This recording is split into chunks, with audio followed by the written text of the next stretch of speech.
Bienvenue à tous sur Elric Studio Jeux de plateau. On se retrouve pour reprendre notre partie de Senseiya avec son extension Asgard contre Hilda. On entame le 13e tour directement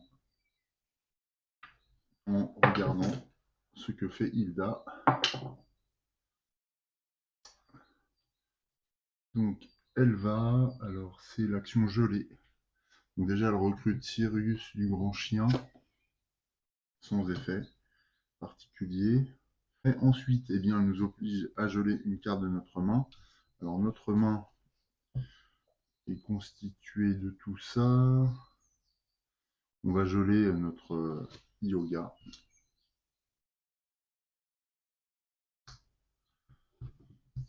Et c'est déjà à notre tour. Alors, on a quand même plusieurs choses disponibles. On va armer notre armure. Enfin, on va équiper notre armure. Alors, l'idée, ce serait de recruter un chevalier d'or. Non, ce sont deux généraux marina qui sont là. Donc, on ne va pas pouvoir transformer et upgrader notre armure cette fois-là.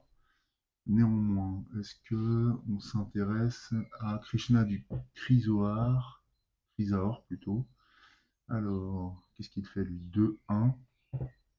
Il permet de défausser, vous affrontez une carte marquée.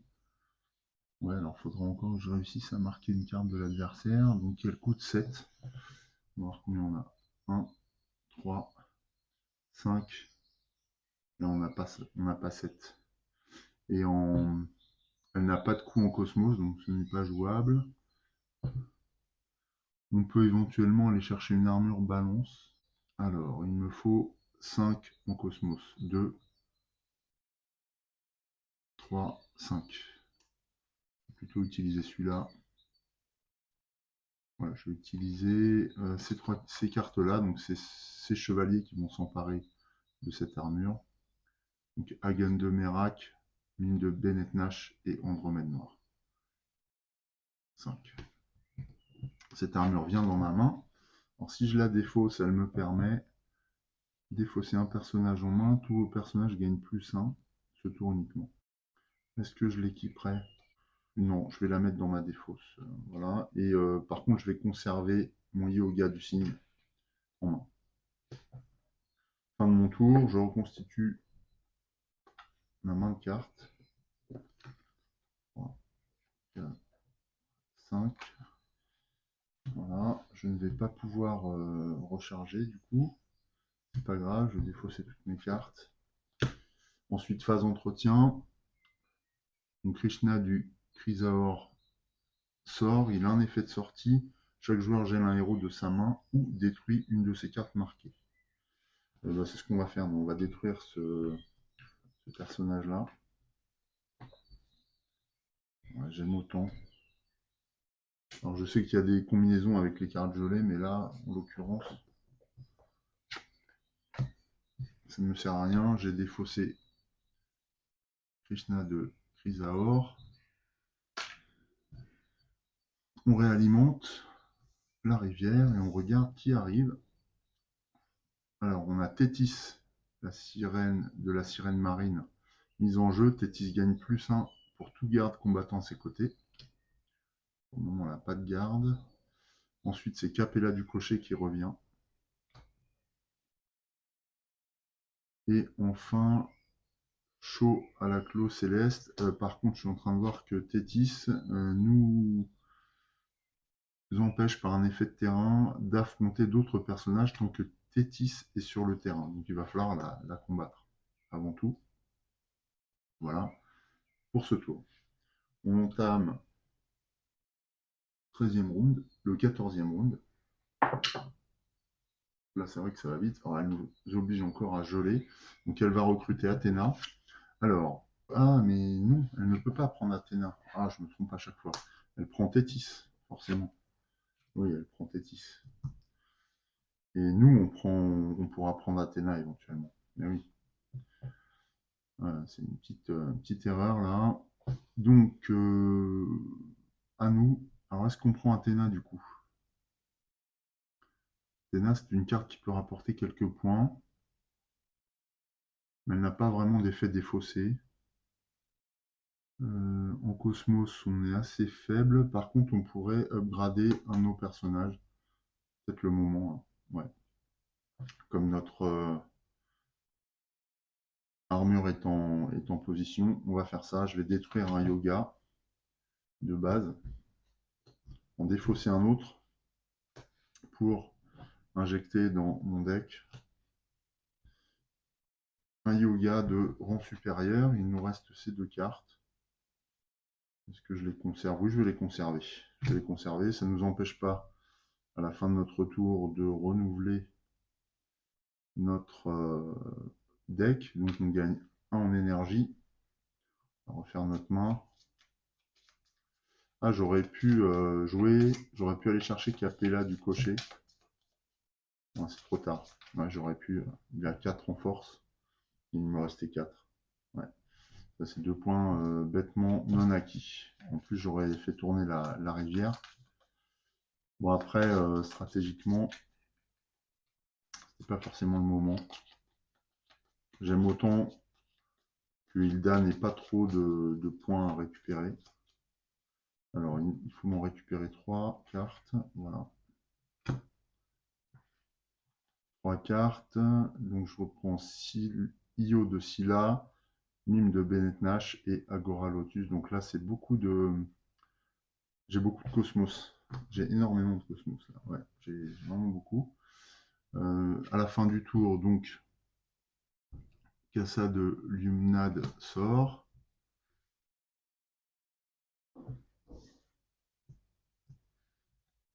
Qui arrive? C'est Death Mask du cancer, c'est un chevalier d'or. Lui, je l'aime beaucoup. Il a un effet vaincu.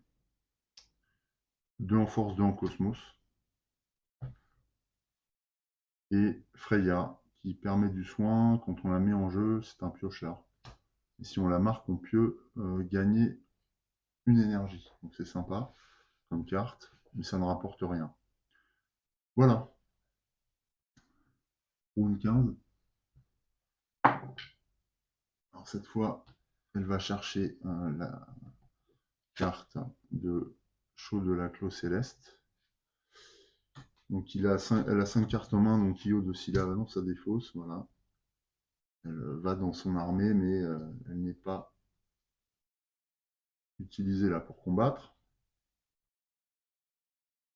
Et elle nous oblige à défausser une carte de notre main au hasard. On devrait pouvoir récupérer Death Mask et du cancer. Il nous faut 7, mais vu les cartes qu'on a, quelles que soient celles qu'on retire. Donc là, on retire Yoga du signe. Ok, il est défaussé. Donc on ne doit plus avoir d'Yoga dans les mains. Et, ah, ben non, on va pas pouvoir. Hein. 2, oh la vache. Maintenant, on a beaucoup de Cosmos, mais il va nous manquer un point. Ouais, il va nous manquer un point de combat pour aller chercher Death Mask. Oh, ça c'est la poisse. Donc 2, 3, 4, 5, 6. Défausser, détruire un de vos personnages blessés pour piocher 2 cartes. Est-ce que je fais ça? Je vais tenter. Ouais, je vais jouer ça. Je vais défausser Misty. Ah, blessé. Ah, j'ai pas de personnage blessé. Non, non, je peux pas. Et lui, je l'ai défaussé autant de cartes que souhaité, puis piocher le même nombre de cartes plus 1. Ah. Alors éventuellement, si je gèle ce personnage... Ah oui, mais après... Ouais, non, ça va pas être intéressant. Dommage. Marqué, chaque adversaire blesse un personnage de sa main possédant au moins 2 forces. Défausser, détruire un de vos personnages blessés, puis piocher 2 cartes. Ouais, je peux pas non plus le faire. Non, bah là, je ne vais pas pouvoir, du coup. Ouais, le fait qu'elle ait gelé un de mes personnages, ça m'a vraiment embêté. Je n'ai pas de yoga à détruire. Et là, en termes d'effet... Ah, défausser une armure, reprendre en main tous vos yogas gelés. Ah bah voilà, c'est ça que je vais pouvoir faire. Donc je vais dépenser 2. Défausser une armure, 2 énergies.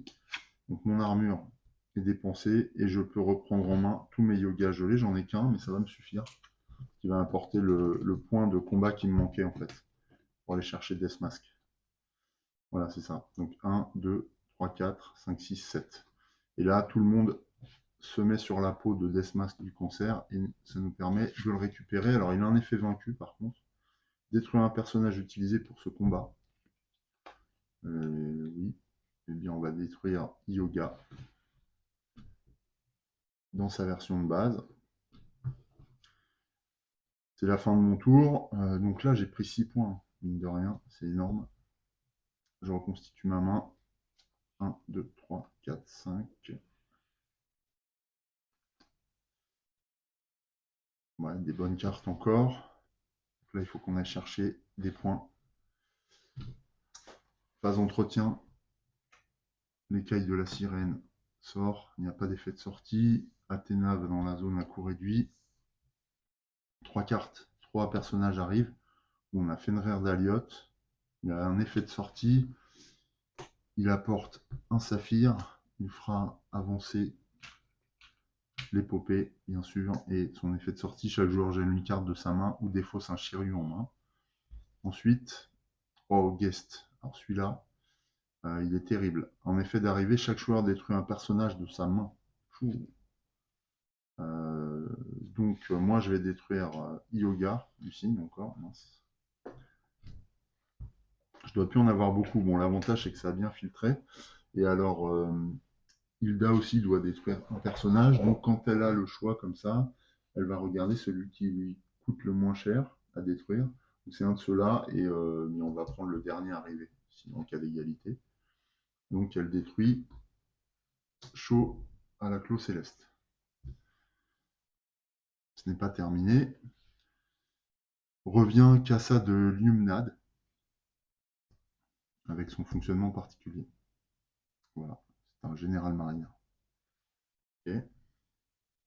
Donc on est sur le début d'un nouveau tour. Déjà, c'est le 16e. Elle obtient de nouveau un 3, 16e tour. Ah, elle récupère Fenrir. Donc là, la robe se part d'une nouvelle pierre précieuse. L'épopée se termine. Fenrir sort. Il rejoint la main de Hilda et son effet s'applique. Chaque joueur gèle une carte de sa main ou défausse un Shiryu. Moi, j'ai pas de Shiryu. Donc je vais geler une carte de ma main. Je pense que je vais geler un Yoga. Voilà, parce que ça peut me servir après à être récupéré par le cercle de glace. J'aime bien cet effet. L'épopée est remplacée. Alors, on va la conserver puisqu'il y a un effet de fin de partie. Les joueurs avec le plus de chevaliers noirs gagnent autant de PV. Et on va découvrir une nouvelle épopée. Alors, cette fois, c'est la défiance. Elle dure 2 sabliers. À la fin de son tour, le joueur actif ajoute un jeton -1 sur une carte du terrain. Ouais, ça je les ai pas, les jetons -1. -1 PV. Je vais pas l'appliquer celle-là, parce que j'ai pas sorti les jetons -1 et je joue pas avec là dans cette partie. On va en piocher une autre. Prise d'otage. Au début de la phase d'entretien, le joueur actif reçoit un jeton -1 pour chaque garde chevalier fantôme du terrain. Ah, ça c'est méchant. Hein. Et j'ai pas les jetons -1, donc pareil, on va défausser. Alors je pourrais y jouer, mais je les intégrerai dans une prochaine partie. Fonte des glaces. Retirer une flamme à chaque fois qu'un guerrier divin rejoint la défausse du terrain. Alors défausse du terrain ou Hilda. Ouais, bon, on va jouer avec ça. Voilà. Ah, c'est pas forcément favorable, là ça risque de raccourcir la partie. D'ailleurs, il nous reste, j'ai pas dit ça en début de vidéo, mais il nous reste 5 flammes. Alors que d'ailleurs Death Mask a été récupéré, donc une flamme supplémentaire s'éteint d'ailleurs, comme c'est indiqué ici. J'avais oublié. Oui, oui, alors je me suis trompé parce que j'ai gelé un Yoga, mais en fait ça m'obligeait à défausser et non pas à geler un personnage de ma main. C'est le 3, je ne suis pas sur un effet gelé. Donc c'est à nous avec 3 cartes en main. Donc là c'est tendu bien sûr. Guest nous rapporte 1. On a Capella du cocher, qui est intéressant. puisqu'il nous rapporte 2 points. Athéna peut nous rapporter plus aussi. Soigner en cosmos. Et lui, il a un effet de détruire, réduire le coût d'un personnage présent du terrain de -3. J'aime bien cette carte, ça peut être intéressant. On va la récupérer. 2. Alors, si je peux, oui, avec 4. Donc, c'est Camus du Verseau et Mu du Bélier qui vont combattre. Voilà, ils vont venir rapidement à bout de cette carte qui rejoint notre défausse. Nous, on va aussi défausser Hagen de Merak avec ces 2 en cosmos. C'est la fin de notre tour. 1, 2, 3, 4, 5. On a une belle armure. Des cartes avec un peu de combat, c'est bien. Athéna sort, sans effet. Il y a de nouveaux personnages qui arrivent, c'est Kiki qui arrive. Alors Kiki, j'aime bien son effet détruire, mais c'est tout. Là, à ce stade de la partie, c'est plus très intéressant. Dragon noir, avec 2-1, bon, il ne rapporte pas de points, c'est pas une priorité. Et Jamion du Corbeau, mise en jeu et changer la position de 2 cartes. Rapporte 2, c'est un chevalier d'argent. Ouais, il n'y a pas beaucoup de points là, à part Cassa de Liumnad. Le reste, pas très intéressant, on va voir. Alors, qu'est-ce qu'il fait? Lui, il va chercher la carte numéro 5, c'est Guest. Ok. Il récupère Guest. Capella du Cancer va dans sa défausse. Et il va acheter des cartes. Donc, il a 2, 4, 5, 6, 7, 8 en combat. 8 en combat. Il va récupérer Cassa de Liumnad pour 4. Ouais, c'est ce qui rapporte le plus. Et ensuite, dans ce qu'il peut faire, là c'est 5, donc non. Là ça ne rapporte pas. Il peut prendre que Dragon Noir. Donc il va le prendre aussi. Alors, dans l'ordre, c'est comme ça. Voilà. Alors, Dragon Noir ne lui rapporte pas de points, mais du combat. À nous. Ah, c'est misérable hein, ce qu'il reste. À part Jamion du Corbeau, pas grand chose à aller chercher. Donc c'est ce qu'on va faire. Il nous faut 5 pour le récupérer. Donc voilà. Blessé, chaque adversaire défausse son armure en jeu. Ça peut être bien. On va défausser Nakidulu, ce qui oblige Hilda à se démunir de son armure. Déjà. Ensuite, eh bien, on va jouer Andromède Noir. Et bon, on va jouer les 3 pour aller chercher Jamion du Corbeau en combat. Ils l'ont battu. On va également équiper notre armure de la balance. Défausser un personnage en main. Tous vos personnages gagnent +1. Voilà, c'est pas mal. C'est pas très utile, mais ça va le devenir. Voilà, fin de notre tour. On défausse. Si je reconstitue mon deck, donc je gagne une énergie.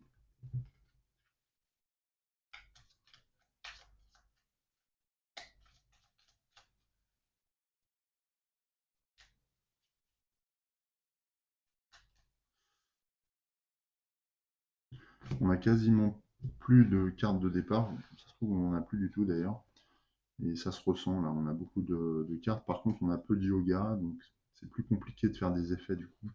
Bien que ces effets de plateau soient quand même plus ouverts que certains, on a moins besoin de conserver des cartes de départ. Ici, Freya sort sans autre effet. Et alors là, on va reconstituer. Il y a beaucoup de monde qui arrive. Kuragu arrive, donc aucun autre chevalier ne peut être acquis quand Kuragu est présent sur le terrain. Ça, j'aime pas ça, parce que ce sont des effets que j'oublie tout le temps. Donc je vais mettre un petit sens interdit là, et puis on mettra des jetons rouges sur nos cartes. Albior de Céphée, c'est un chevalier, donc lui il va être concerné. Il n'a pas d'effet particulier. Je mets un pion rouge pour me souvenir que l'effet de Kuragu s'applique. Le soldat Marina, donc tous les gardes coûtent +1. On verra. Lui, c'est quoi les chevaliers? Ouais, pas les soldats. Donc les soldats, on peut les acquérir sans problème. Ça, c'est un guerrier divin qui vient avec son saphir, toujours en offrande. Un sablier. Un effet de sortie, chaque joueur gèle la première carte de sa pioche. D'accord. Et enfin, un autre guerrier divin. Donc c'est Albéric de Maigrez. Chaque joueur gèle une carte or ou rare de sa main. D'accord. Il n'y a plus de saphir, donc je ne vais pas en mettre. Par contre, les sabliers, oui. Ça fait tourner les épopées. Bien. Et par contre, ouais, il n'y a qu'un chevalier sur le plateau. Ok. Bon. Alors, que va faire Hilda dans ce 17e round? Je ne sais pas. La partie accélère à fond. C'est encore un 3, purée. Donc, il va récupérer le soldat. Elle va récupérer le soldat. Et nous oblige à défausser une carte à l'aveugle.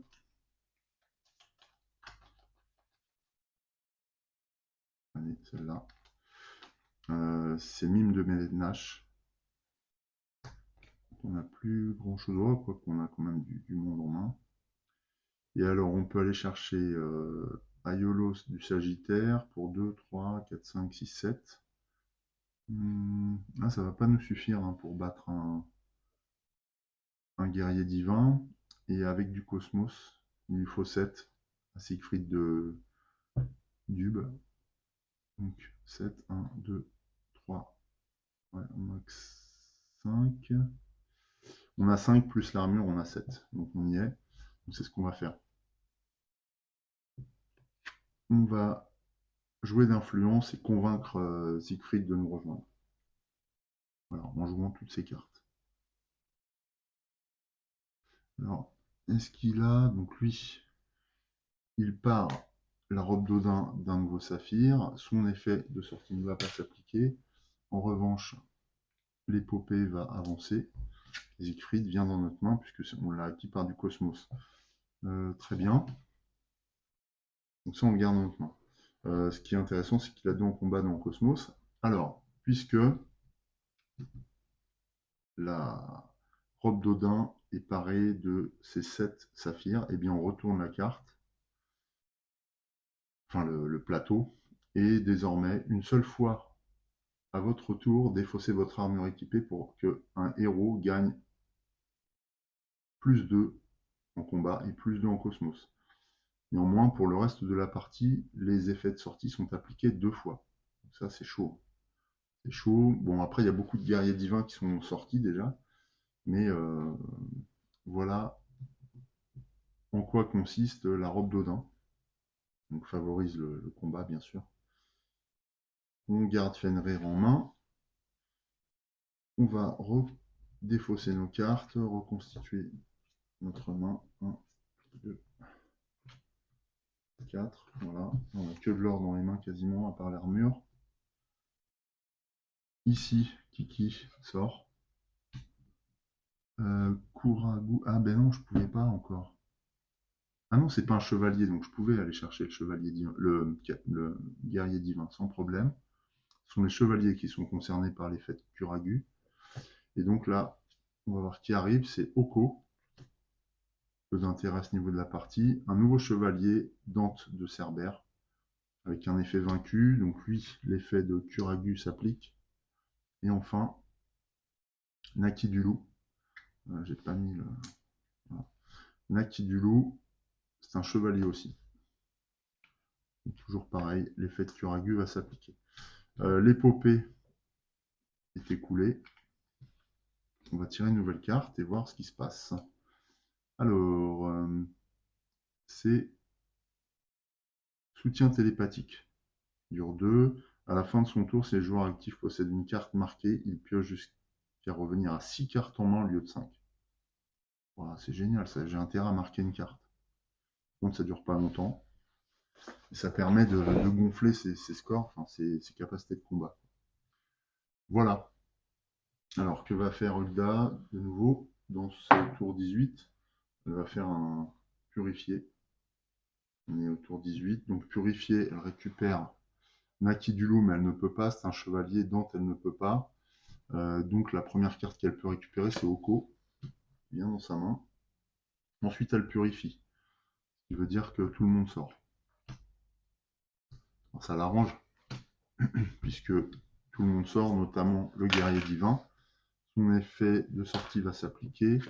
Donc chaque joueur gèle une carte or ou rare. Donc pas elle bien sûr, mais nous, oui. Alors or ou rare. J'ai pas de rare, je vais geler Hagen de Merak, je pense, qui est le moins versatile. C'est lui qui est gelé. Non, il faut que je le dégèle parce que il représente 4 points de victoire. Et donc il me reste ça. En plus, elle a vidé la rivière. Néanmoins, là, je n'ai plus de restrictions.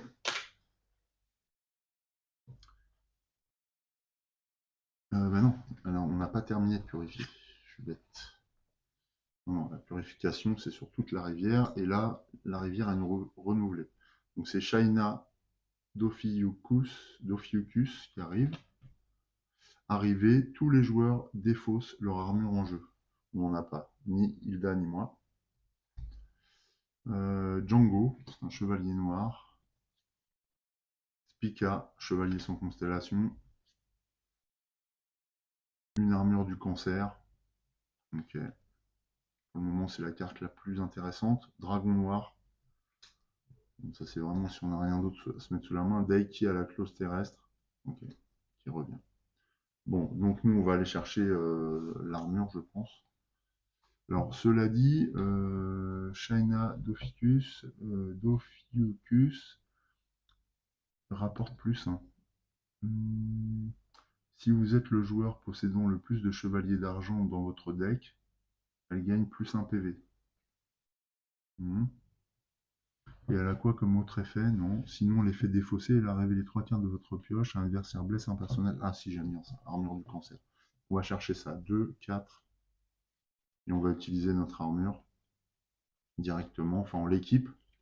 Voilà. Je joue ces deux-là pour prendre l'armure du cancer. Donc, l'armure du cygne sort. Cette carte est prise en main. Je l'équipe directement.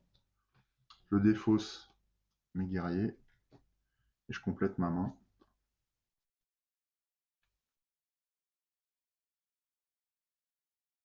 Bon, un peu moins forte, mais enfin j'ai un peu de combat quand même. Avec Gas Mask, ça devrait aller. Fin de mon tour, phase d'entretien. Donc elle sort. Il n'y a pas d'effet de sortie. Tout le reste avance. Deux chevaliers, enfin deux personnages arrivent. C'est Geki de l'ours, Vipar, et Freya qui revient. Alors elle n'a pas d'effet d'arrivée, non. Il n'y a pas d'effet particulier là sur le plateau. Des cartes secondaires, on va dire. Tour 19. Hilda se lance. Elle va jouer avec le cosmos. Elle va essayer de convaincre des personnages de la rejoindre. Donc elle prend Django. Kassa retourne dans la défausse, premièrement. Ensuite, elle va jouer tout le cosmos qu'elle peut.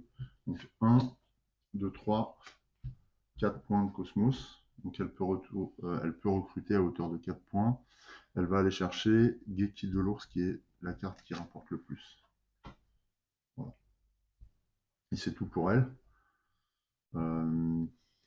Mais bon, à part recruter beaucoup, là, on ne va pas pouvoir faire grand-chose. Défausser. Chaque adversaire défausse une armure en jeu. Non. Mise en jeu. Échanger la position de 2 cartes présentes sur le terrain. Non. Marquer. Ah non, ça, je peux pas. Détruire un personnage utilisé pour le combattre. Est-ce que je l'ai fait, ça?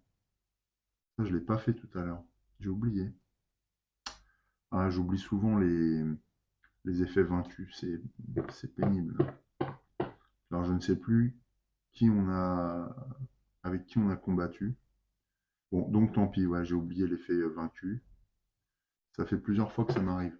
Enfin, je sois plus vigilant. Donc là, qu'est-ce que je vais faire? Non, je pense que je vais juste défausser des cartes. Je vais défausser celle-ci pour pouvoir piocher. Ouais, je vais défausser ces trois-là. Je vais pas recruter là, c'est des cartes qui m'intéressent pas tellement. Après, non, elles vont polluer mon deck, ça m'intéresse pas. Voilà, donc je défausse ces 3 cartes. Donc je reconstitue ma main. 1, 2, 3. Et c'est tout. Spica sort. Les chevaliers de bronze ont avancé. C'est Shura du Capricorne, chevalier d'or qui arrive. Il faut 9 en force pour le battre. Il y a 3 en combat. Il a un effet vaincu, il ne faudra pas que j'oublie cette fois. Jabu de la licorne, un chevalier de bronze, d'accord. Et Dante de Cerbère qui revient de nouveau. Il n'y a pas d'effet d'arrivée, par contre Dante de Cerbère a aussi un effet vaincu. Ça, il faut vraiment que je m'applique. On va voir ce que font nos ennemis. Alors, c'est un 3. Ah bah bien sûr, comme par hasard. Elle recrute Shura du Capricorne et elle nous oblige à défausser une carte au hasard. Il ne nous reste pas grand chose dans le marché. J'ai abus de licorne, de la licorne peut-être, on va voir. Et, ça c'est quoi? C'est rien. Voilà, Capella du Cerbère. Ah oui, Capella du Cocher, je l'aime bien cette carte. Mais bon, là, elle n'est pas trop nécessaire. Ok, donc là, je pense que je vais essayer de battre ces deux-là.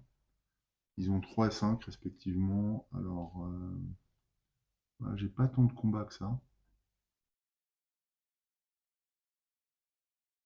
Par contre, oui, avec Shura qui sort, j'ai oublié, la flamme s'éteint. Hop là. Donc il en reste 2 uniquement. Donc nous, on va recruter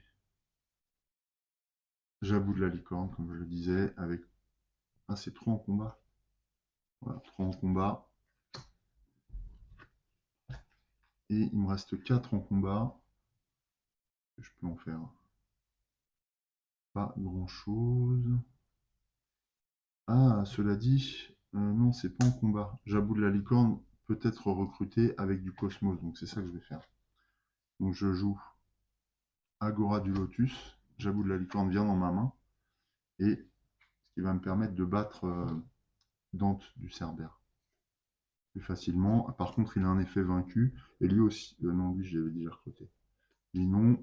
Lui, il a un effet vaincu. Par contre, là, je le bats avec du combat. Piochez une carte de la réserve, puis l'ajouter à votre défausse. Ah ouais, d'accord. Alors on y va. Hop. Bah, c'est pas mal. C'est une robe divine alpha qui rapporte 2. Je l'ajoute à ma défausse. Ok.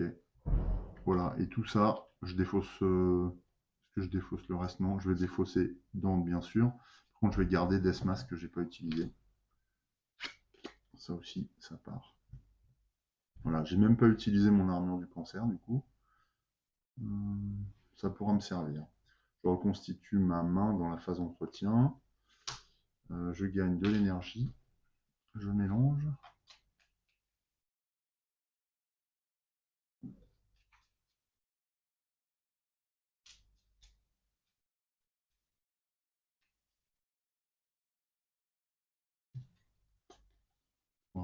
Voilà, ma main est reconstituée. C'est pas les meilleures cartes que j'ai piochées. Le dragon noir, Chérius en va. 4 nouveaux chevaliers apparaissent. C'est Bud d'Alcor, guerrier divin, avec un effet de sortie. Et toujours un effet sur l'épopée aussi. Alors moi j'ai un personnage marqué, donc avec cette épopée, je peux piocher 6 cartes, et non 5. Pas que j'oublie ça. Je pioche une carte de plus. Ça va m'être utile. Ensuite, après Alcor, c'est Albéric de Mégrez, avec un autre effet sorti. Ah bah, du coup, l'épopée ne va plus s'appliquer. D'accord. Ensuite, c'est Athéna qui arrive avec son effet. Chaque joueur récupère en main tous ses héros marqués. C'est des héros, j'en ai pas marqué, et elle non plus. Donc pas plus de conséquences que ça. Et là, j'ai un effet d'arrivée avec Spartan, chevalier sans constellation. Chaque joueur peut blesser un personnage de sa main pour piocher une carte. Est-ce que je le fais? Ouais, je crois que je vais le faire. J'avoue de la licorne. Je le blesse. pour piocher une carte. Voilà. Oui, bah, j'ai bien fait. C'est très bien. Alors, 20e round, Hilda, que fais-tu? Voilà. Elle obtient 3. Donc 3, elle récupère Albéric de Maigrez.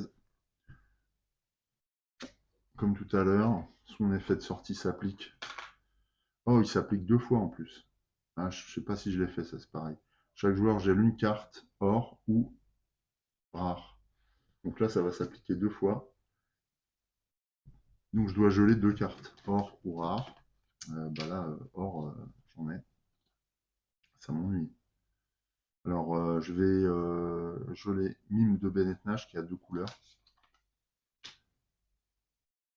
Attention, hein, c'est dangereux. C'est très dangereux d'avoir autant de cartes marquées.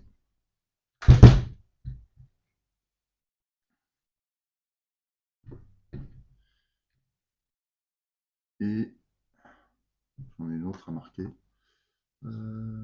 Voilà, les deux sont précieux. Aiolos du Sagittaire. Je vais essayer de les soigner directement parce que ça ne me plaît pas de marquer, de geler toutes ces cartes. Voilà, en plus ça va m'empêcher de recruter à mon tour. Ça c'est le premier effet. Deuxième effet, je dois défausser une carte. Je vais en faire. Heureusement que j'en avais 6.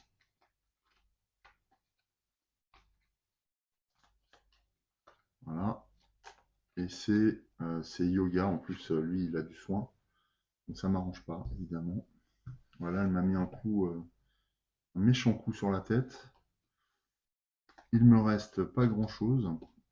J'ai un Yoga du cygne.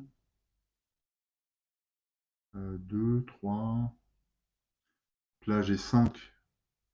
Il me faudrait 6 en Cosmos. Alors je ne sais pas si j'ai le droit d'utiliser cette armure, je pense pas. Comment je pourrais faire? Ah oui, il me reste un Yoga en main. Ouais, il me reste un Yoga en main, donc je vais pouvoir utiliser le cercle de glace. Ouh, ouais, sauf que j'ai pas de Yoga gelé. Donc non, et par contre, poussière de diamant, je peux gagner plus 1 en Cosmos. Oui, bah ça va me suffire. Donc je dépense 1 en énergie, un de mes yogas gagne plus 1 en Cosmos. Cosmos, j'ai mon armure du cancer ici, donc qui me rapporte 2. Mon yoga gagne plus 1, donc 4. 5, 6, c'est suffisant pour aller chercher le bot d'Alcor. Mais la contrepartie, c'est qu'il fait passer. Alors celui-là vient dans ma main. Là, j'aurais tout utilisé comme carte. J'ai tout défaussé, y compris l'armure. Lui, il vient dans ma main comme je l'ai recruté par du Cosmo. Je vais le conserver. L'épopée s'arrête. Bon, révéler une nouvelle. Alors, cette fois, c'est un 7e sens qui dure 3 sabliers. Lorsqu'un joueur utilise l'effet de son armure de bronze, il récupère directement un héros à la place, un héros argent à la place d'un héros bronze. Fin d'épopée, chaque joueur change ses héros marqués bronze ou... oh là là, bronze ou... Ah, c'est fin d'épopée. Chaque joueur échange ses héros marqués bronze ou argent avec ses héros détruits. Mais tous ou en main? Ben ça, je sais pas. Je pense que c'est ceux qu'on a en main, parce qu'on ne peut pas aller chercher dans la... C'est pas précisé ni dans la défausse, ni nulle part. Ouais, c'est pas très clair, ça. Bon, on verra. En attendant, voilà pour la fin de mon tour. Je vais juste reconstituer ma main.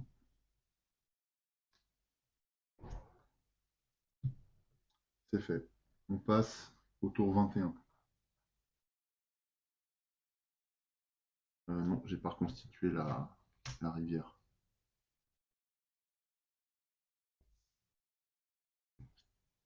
Arrive Chevalier des Flammes. Spartan avec un effet d'arrivée. Bon, après cette petite interruption involontaire, on termine d'alimenter la rivière. Donc là arrive Arachné de la Tarentule, chevalier d'argent. Il est en effet vaincu à appliquer. Okay. Bien.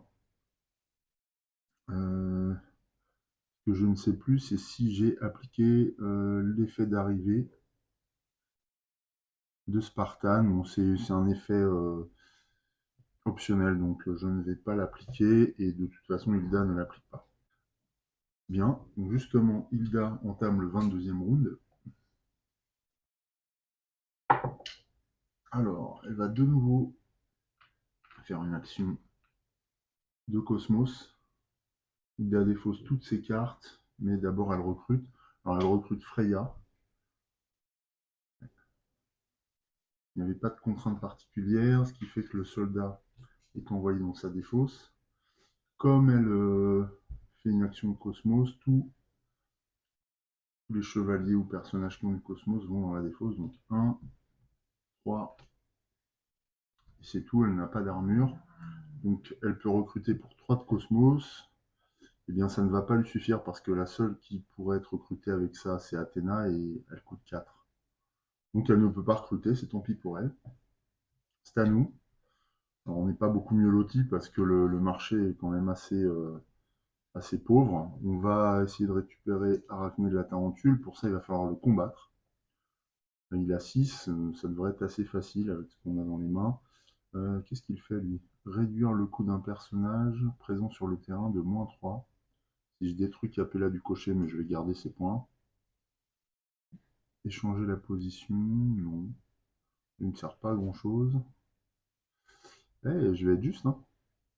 Avec 6, je vais être obligé de détruire Capella du cocher. Ouais. Eh bien, je le détruis pour que Arachné de la Tarentule gagne -3. Donc il passe à 3. Et de cette manière, je vais pouvoir aller chercher avec Mu du Bélier et Bud d'Alcor. Voilà. Mais en combattant, je vais défausser Jamion du Corbeau en même temps. Ah, mais j'avais ça aussi. Ah oui, j'avais Camus du Verseau avec moi. Je vais le garder en main, Camus du Verseau. Et est-ce que je prends autre chose avec Camus du Verseau? 2. Je peux recruter? Non. Non, non, c'est pas intéressant. Donc je renouvelle ma main, tout simplement. Avec une nouvelle armure, une robe divine. Et puis arrivent de nouveaux personnages. C'était quoi déjà? Lorsqu'un joueur utilise l'effet de son armure. Ouais, bah c'est pas le cas. Ok, alors on voit qui arrive. C'est Andromède Noir. D'accord. Et Sorrento de la Sirène Maléfique, c'est un général marina. Avec 2 en Cosmos. Alors il rapporte 4 points, c'est le seul intérêt.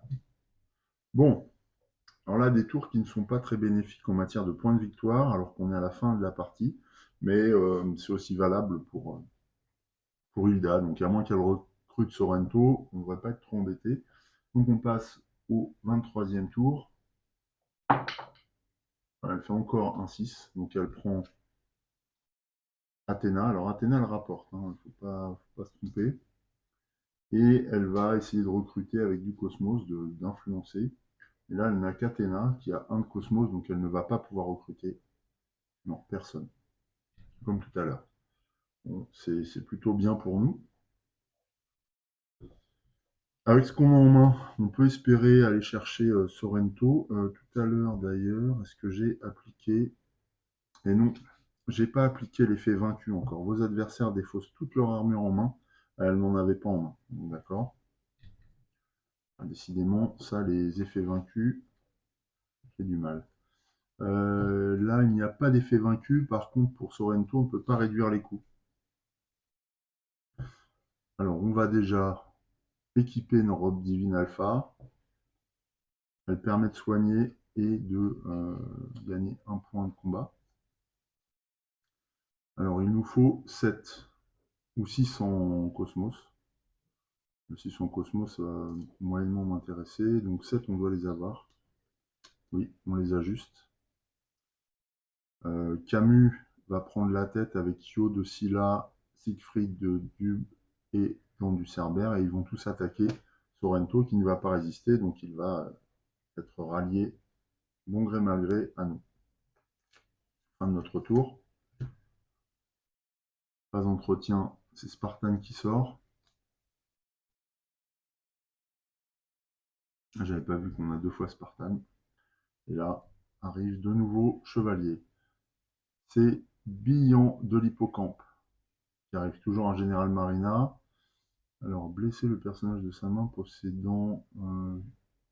blesser un personnage de sa main possédant du cosmos pour réduire de -2 le coût de Billon de l'Hippocampe. Ah ouais, ok, pourquoi pas. Hein. Il est en 3, donc ça peut être accessible pour Hilda. C'est un soldat marina. Le coût en force des personnages adjacents devient du cosmos. Donc ça, je vais mettre des petits cubes. Donc ici et là. Donc là, les 9 de Billon au combat deviennent 9 en cosmos. C'est pas évident du coup de récupérer ça. Et on va voir qui arrive en dernier. C'est Milo du Scorpion. Milo du Scorpion. Donc lui aussi, il avait déjà 8 en cosmos, mais là, ce sera uniquement ça. Il a un effet de flamme, parce que c'est un chevalier d'or. C'est plutôt lui qui va nous intéresser. Ce qu'il y a, j'ai oublié de reconstituer ma main. 1, 2, 3, 4, 5. Ah si, ouais, j'ai 3, 4, 5, 6, 7, 8. Ouais, je peux aller le chercher si elle ne le récupère pas. Ok, on va voir ce que fait tout de suite notre chère Hilda. Alors, pour ce 23e tour, non, 24e tour, c'est le dernier, ça y est, eh bien, Hilda lance les... elle va encore faire du cosmos, décidément. Elle va recruter le Chevalier des Flammes. Ok. Et essayer de réaliser, mais elle a que 1. Ah bah non, en plus, elle a 1 en cosmos, mais elle ne peut rien recruter avec 1 en cosmos, c'est même pas la peine. Donc elle nous laisse tranquille. Nous, on va aller vers Billon de l'Hippocampe, qui nous rapporte 4, ou alors Mio. Ah bah non, Mio du Scorpion, qui nous rapporte 5. Ouais, parce que Billon de l'Hippocampe, c'est 9. On n'a pas 9. On va avoir 1, 4, 5, 6. Je vais défausser cette armure avant tout, ce qui va me permettre de soigner partiellement du moins Aiolos du Sagittaire. J'équipe mon armure de la Balance.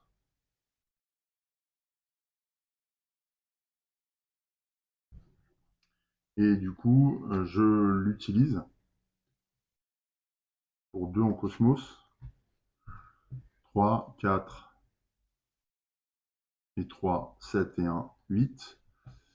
Et donc, ils vont réussir à convaincre Milo de nous rejoindre. Comme Milo nous rejoint, une flamme s'éteint. Alors, c'est vrai que je viens de me rendre compte que finalement, j'aurais pu éteindre les flammes correspondant à chaque chevalier d'or. Ça aurait été plus thématique. Bon, je ferai ça dans mes prochaines parties. Là, je n'y ai pas pensé. Toujours est-il que Milo nous rejoint et que c'est du cosmos. Donc, il vient dans notre main. Par contre, tous ces personnages sont joués. Il vient dans notre main. Il a 1 en combat, 2 en cosmos. Avec 2 en cosmos, je ne peux rien faire de plus. Donc, bien, c'est terminé pour ce tour. Tout ça va dans ma défausse. Je suis censé reconstituer ma main. Mais ça ne va pas être utile puisque la partie prend fin maintenant.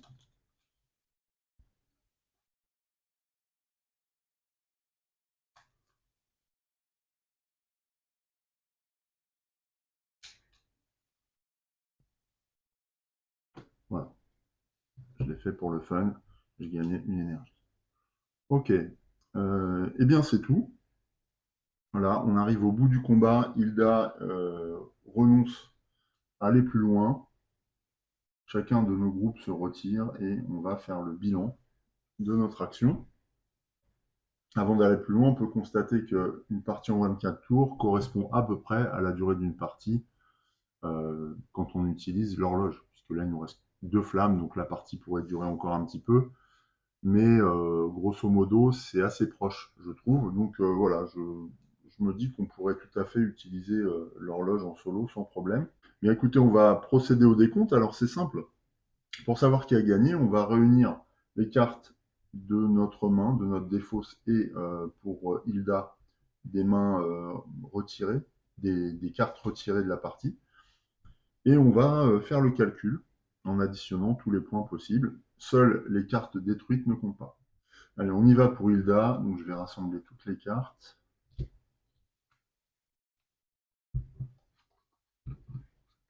qu'elle va comptabiliser et on voit ce que ça donne. Alors, Freyard, 0. Geki de l'ours, 2.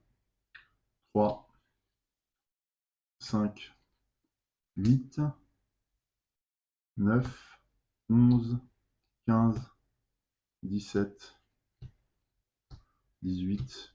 22. 24. 25. 26. 28. 32. 38. 39. On verra après. 43. 47. 50. 51. 55. 56. 58. 63. 65. 69. Ah, quand même, hein. 69 et 4. 73. 77. Ouh là là, elle score quand même. 81. 82. 83. Et là, on doit regarder quoi pour Django? Un PV par chevalier noir de noms différents de votre deck. Donc 83.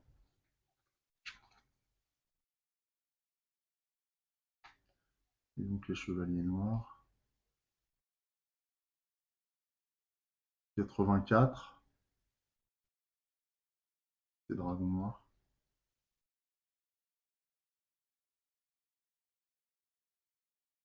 85. Voilà, 85 pour Hilda. 85. Je me demande si j'ai pas oublié une carte. Si, Leda, mais je crois pas qu'elle est l'autre. Donc 85 et 2 PV si vous possédez au moins une carte Spica dans votre deck. Je sais pas si on a Spica. Il montrait à 87. Spica, ça ne me parle pas. Non, pas de Spica. Ah bon, on l'a tué, je crois. Ah non, c'était Chaud de la Clos. Ok. Voilà, donc 85 pour Hilda, ce qui est un gros score. Ah, j'ai oublié fin de l'épopée. Alors ça, j'ai pas trop compris, mais de toute façon, dans notre main, on n'avait pas. Bah, de toute façon, elle n'est pas terminée cette épopée, donc ça compte pas. Donc 85 pour Hilda, à nous de compter. Bon, rien qu'à vue de nez par rapport à notre tas de cartes, je pense qu'on n'y est pas, hein. Alors, on va voir. 2, 4, 7, 9, 11. 11 et 5, 16, 20, 22, 26, 28, 31, 32, 33, 35, 41, 46, 48, 52, 55, 61, 63, 64, 69, 73. Ouais, on en est loin. On en est loin. Je pensais qu'on avait une chance. Bon, voilà, donc j'ai peut-être trop perdu de cartes. Combien j'ai perdu de points? 2. Ouais, non, ça aurait pas suffi. 3 points, ouais, non, ça aurait rien changé. Bon, bah voilà, donc c'est Hilda qui a remporté la partie. Alors je pense que j'ai fait quelques erreurs quand même, quelques boulettes. Au niveau stratégique, je pense que je n'ai pas assez utilisé mes caractéristiques, mes capacités de plateau. Et au niveau vraiment des erreurs de gameplay, ce que j'ai dû négliger ou oublier principalement, c'est les effets vaincus au moins 2-3 fois. Voilà, mais bon, dans la mesure où j'ai oublié à la fois pour Hilda et pour nous, c'est moins grave. Par contre, je suis en train de me dire que j'ai aussi négligé, une fois par tour, d'utiliser la robe de Rodin, la robe d'Odin qui me permettait de gagner plus 2 en combat ou plus 2 en cosmos, qui m'aurait peut-être permis de sortir de nouvelles cartes. Mais c'est vrai qu'après la fin de partie, euh, c'est distingué par le fait qu'il y a assez peu de points sur le plateau à chaque fois, alors qu'en général, c'est là où on va chercher un maximum de points parce que notre main est forte. Et finalement, on a été assez embêté. Mais je ne sais pas où s'est fait vraiment la différence. Peut-être en milieu de partie parce que Hilda, en fin de partie, est aussi impactée et par la nature des cartes présentes dans la rivière, et puis par son tirage de dés, là, où elle a fait 3 fois l'action Cosmos, qui ne lui a rien rapporté quasiment, si ce n'est le recrutement simple. Et même ça, c'était assez pauvre. Donc bon, on peut dire que la partie était équilibrée, c'est simplement que je n'ai pas su assez combiner mes cartes. Ça se voit aussi parce que, par exemple, j'ai assez peu utilisé yoga. Je crois que j'ai jamais eu yoga du signe ou transcendé, ou peut-être une seule fois. Donc voilà, j'ai pas beaucoup utilisé le personnage finalement. C'est peut-être ça qui a pêché et qui m'a limité dans le scoring de fin de partie. Bon, bah c'est tout. Voilà, notre vidéo s'achève. Je tenais à vous dire simplement, avant de vous quitter, que la prochaine partie complète que je vous proposerai concernera encore Senseiya, les Chevaliers du Zodiaque, mais cette fois, nous jouerons avec l'extension Poséidon, et nous verrons un petit peu comment ça se passe, quelle est la nature du gameplay proposé, parce que je crois que c'est finalement assez rare de voir des parties filmées. Alors, c'est sûrement dû aux contraintes liées au jeu, notamment du plateau, qui est un peu particulier, vous le verrez pour ceux qui ne connaissent pas. Il y a le trône de Poséidon qui occupe le centre de la table et qui n'est pas forcément facile à exploiter. Donc moi, je vais essayer de trouver un système pour pouvoir tourner autour sans avoir à déplacer trop souvent la caméra, parce que sinon, on va finir avec le tournis. Je suis assez content de vous proposer cette licence de jeu, ça faisait longtemps que j'avais envie. Mais bon, voilà, je m'y suis remis puisque je comptais recevoir Hades. Il ne me reste plus qu'à vous souhaiter une belle fin de journée et de bien vous amuser aussi, surtout, sur votre temps libre et dès que vous pouvez. Je vous dis à très bientôt, portez-vous bien, je vous embrasse. Salut!